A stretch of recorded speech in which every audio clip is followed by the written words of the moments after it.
Hello and welcome to another episode of the I Ain't Playing podcast. It's your girl Monty P, the Cheesehead, and I am here for another episode of I Ain't Playing. Let's get it. So y'all know I started off with I'm not finna play with you. And who I'm not finna play with is the NFL schedule in these Thursday night games. Like, why are they always whack? Y'all know before the season starts, the matchups. Okay, y'all look at these matchups and say on primetime television on a Thursday night, I'm gonna put the Bengals and the Browns. I'm gonna put the Jaguars and the Dolphins. I'm gonna put the Broncos and the Jets. Man, come on. Those are not the games we want to see on primetime television. Leave those for Sunday at noon while other teams are playing so we can have a choice on if we want to watch that game or not, because the answer is not. We do not want to see that. We want to see good matchups on primetime nationwide television. Nobody wants to see the Jets on primetime television. We don't. Y'all knew that. Y'all knew that before the season started. Y'all knew we didn't want to see the Dolphins. Y'all knew we barely wanted to see the Jaguars. We don't want to see the Browns and the Bengals. Come on now. I know y'all thought Joe Burrow was going to come out here and do some excellence, but y'all know that's not what we want to see. We want to see top teams. We want to see playoff contenders.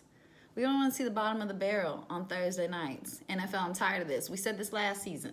We said this season before last. We tired of these Thursday night sorry games. Get it together, because I'm not going to play with you. Week 6 was a tough week for my Packers. We got to hold the L. We lost. We lost kind of bad, like really bad.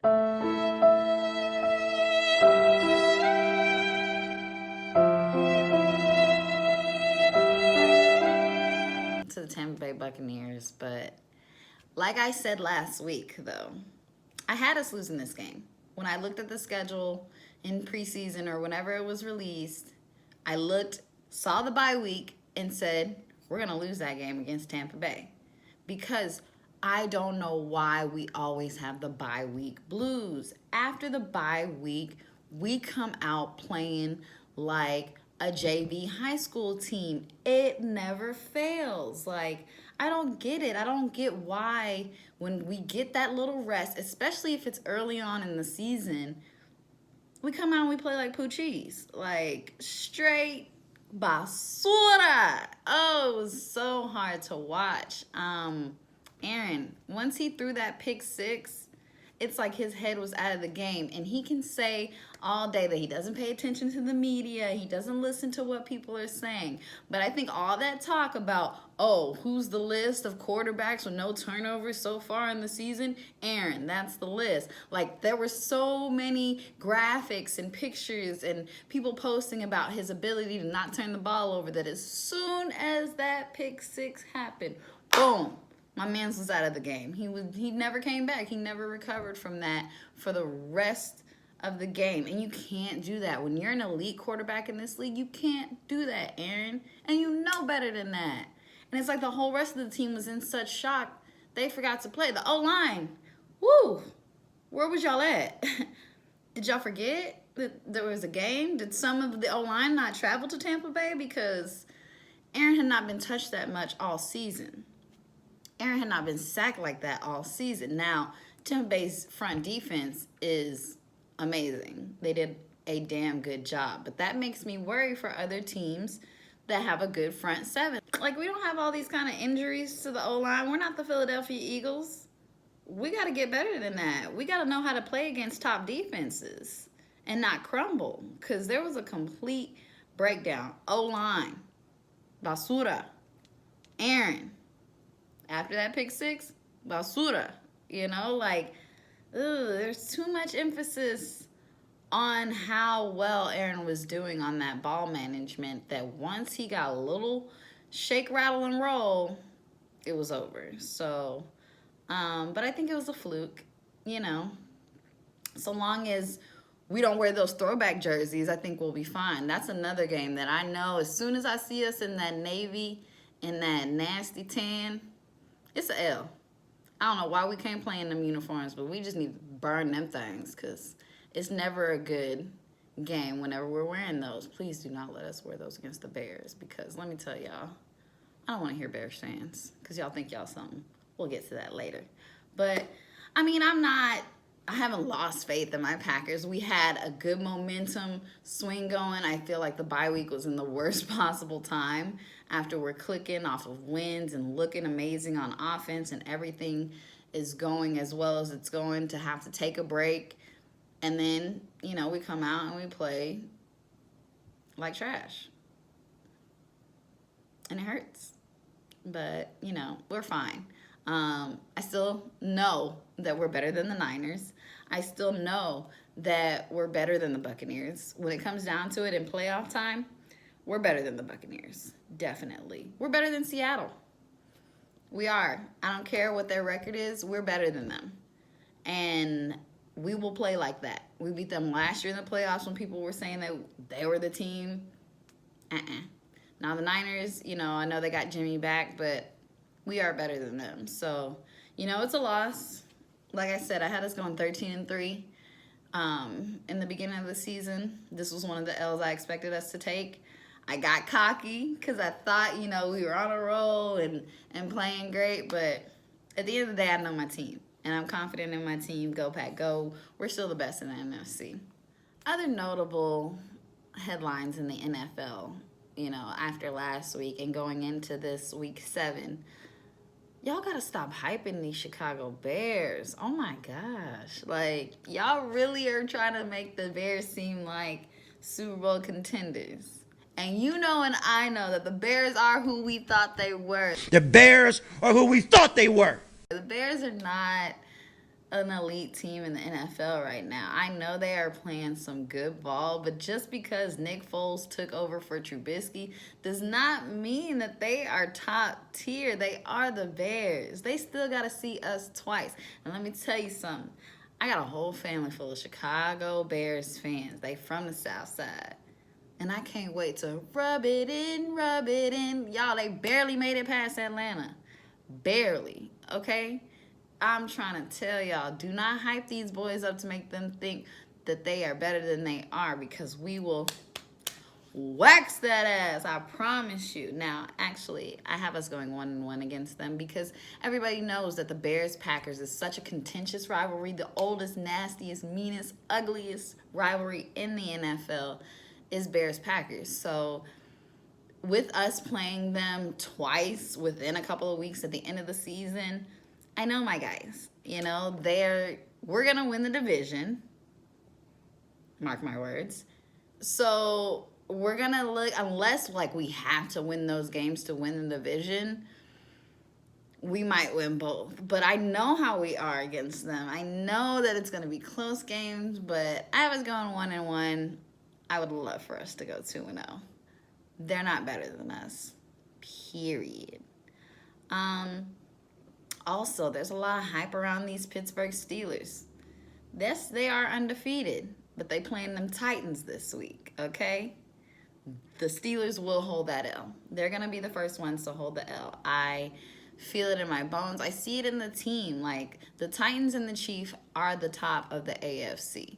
Titans have the best running back. They're playing great ball. The reigning Super Bowl champion Chiefs are still an excellent top caliber team. The Steelers, they have a soft schedule. They're playing good. They're not playing elite, though. There's nothing that I'm seeing from them that's making me say, yo, you got to watch out for this Steelers team. It's just they're catching wins, It is what it is. Any given Sunday, though, I have a feeling that this back half of the season is going to tear them up, starting with this L that they're going to hold to these Titans. But now when it comes Titans versus Chiefs, I still don't think the Titans have enough. I don't think under Ryan Tannehill we're going to see what we see from Patty Mahomes and the Chiefs. But, they are playing great ball. I don't want to take anything away from the Titans because they look good. So now we're also hearing that Michael Thomas is hurt again. He got hurt in practice. So you got Slant Boy and you got Zeke Elliott. Now, looking back, hindsight is always 20/20. Was it a must or is it a bust having paid them? Because these boys got big money. Now, Michael Thomas, after he got paid, last season came and balled out. I'm not saying all of a sudden he ain't, still Michael Thomas, but, it's like, obviously Slant Boy was really, really significant to Drew Brees and how he runs his offense. So without that, we've seen Drew struggle. Zeke, your main man Dak is gone. He's out. He's out for the season. We need top players to step up when the other top ones go down. Zeke, you coughing the ball up like you got Rona. I'm not understanding. So, talk to me. Talk to me, Saints fans. Talk to me, Cowboys fans. Do y'all feel like it was really a must that y'all paid them? Or now looking back, it's like, is it a bust? Could y'all have gotten some other pieces that would be significant in this time? Let me know some. And we may see 2 big comebacks in the NFL coming up on the second half of the season. We got the Ravens looking at Dez Bryant once again, and we got the Seahawks looking at Antonio Brown. Now, who do y'all think is going to make a better positive impact on their team? We know that both of them can produce. We know, we've been seeing Dez run his IG routes for the past 3 years. And we know what Antonio Brown was doing before he got in trouble and lost his mind. Now, personally, I don't want to see Antonio Brown in the league, not another day. But, he served his time. He faced his punishment. Do I think it was severe enough? No. But if he has the ability to come back, that ain't on me. That's on them. I still think he is a trash teammate. He is damn good on the field. We know this. But teammate-wise, he's trash. Like, he's a problem. Everywhere he goes, it's about attention. Now, he's kind of stayed laying low recently. But we'll see. Like, once he gets back into that, his name in the lights, is he going to act up? Is he going to cut up? I think so, because he's addicted to the fame. He's addicted to the stars and the lights of it all. He's addicted to his notoriety and his celebrity of it all more than he's addicted to being a good teammate and really producing as a team. Dez, they said the same about him, but his wasn't as extreme. Dez was just fiery. I love me some Dez. Like, really love me some Dez. Can I take that dog? No. But I want to see him win. I want to see him shine. I think Dez deserves another shot. I don't think he should have ever been cut from all teams. He wasn't a big problem in Dallas. Like, he really wasn't. And I think they gave him a bad stigma, a bad rap. He was an amazing talent, and still is. And I really do hope that it's not just a practice squad situation, that we see him on the field, Dez Bryant, throwing up the X if that's still his thing. I want to see him shine. I want to see him win. So I think he's going to have a greater impact on the Ravens if he can get on. I wanted Dez in Green Bay. I did. I thought Aaron and Dez would be a nasty matchup. But we'll see. We'll see what happens. Hopefully the Seahawks don't pick up Antonio Brown. Like, ew. Gross. But tell me what you think. Tell me what am I being a hater? Or am I just looking at it from a real person's perspective? Let me know what you. Switching gears to baseball, the MLB World Series is underway. We have the LA Dodgers and the Tampa Bay Rays. Congratulations to both of them for making it to the World Series. But I don't know if it's because this matchup was unexpected for most, or if it's because the season was shortened down into a third. But people are not watching this World Series. And I don't know why. I think that it's sad because the baseball players really, really fought to bring a season amidst the pandemic. Just like basketball and the NFL worked hard. But baseball players were really fighting for, let us play. Let us give the fans something to watch. And then y'all turn around and don't watch. Come on now. Y'all gotta watch the World Series. It's 1-1. It's not like you finna see a blowout like we thought after game one. Like, it should be interesting. I know I'm gonna watch, but mostly just to see Mookie Betts because he fine. But on top of that, he's also a really good player. And I think he was a great addition to the Dodgers team. And I got mad respect for Joe Kelly. Anybody who stands up to them cheating Astros, I'm with you. So I appreciate the way he handled himself, even though people say it's childish, whatever. Nah, nah, nah, to you, because Joe Kelly is he real for that. So I appreciate it. So I'm leaning towards the Dodgers. My Rangers ain't in it, but they are here in Arlington at our very own Globe Life Park. So make sure y'all tune in and watch that. Now, I'm not gonna act like I'm a Dodgers fan because I'm not LeBron.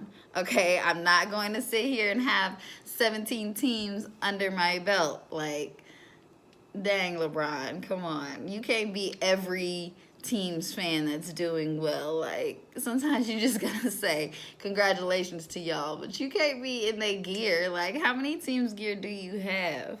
But I'm sure that the Dodgers appreciate it. Unless he's a jinx. Is he a jinx? Is LeBron a jinx? Have we? There's been some. Nah, I know a real life jinx. Shout out to Kendrick. So he's not that bad. So we won't call him a jinx. But let's get the viewership up for the athletes and watch the MLB World Series. Now, I ain't playing with any and all things Tampa Bay. I am tired of Tampa Bay, okay? I've had my fill of all things Tampa Bay because first and foremost, y'all decided y'all wanted to whoop up on my Dallas Stars. The Tampa Bay Lightning won the Stanley Cup, had me thinking we was finna get a parade in my city, and look, we lost to Tampa Bay Lightning of all teams. Now, we got the Tampa Bay Buccaneers beating up on my Packers. I don't like that. Don't be coming for me. I didn't do nothing to you, Tampa Bay. Why y'all steady coming for me? So that's why I hope the Dodgers whoop y'all ass. I hope the Dodgers stomp the Tampa Bay Rays in. Because I'm tired of Tampa Bay. I don't even want to see anything with TB initials. I already couldn't stand Tom Brady, so that's easy. Don't come at me. If your name is Thomas Buchanan, I don't want to hear it. Timothy Bradley, bye. I don't like you just because your initials are TB. But I'm tired of Tampa Bay. Get out of here. Y'all aren't even like a big sports city. Like, since when does Tampa Bay start winning across all sports? Since when did we let that happen? What's going on, major cities? Dallas, Chicago, New York. Why y'all letting Tampa Bay come in here and act like they're an elite sports city? No, thank you. I ain't playing with you, Tampa Bay. Get on up out of here.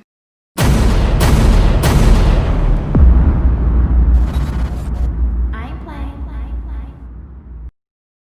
Thanks again for watching the I Ain't Playing podcast, where we discuss, debate, laugh, and relate about sports, of course. Just reminding you to please subscribe to the YouTube channel, like us on Facebook, follow us on IG, or listen to us on SoundCloud if you are on the go. We got you covered. I Ain't Playing podcast. It's your girl, Monty P, checking out. See you next week.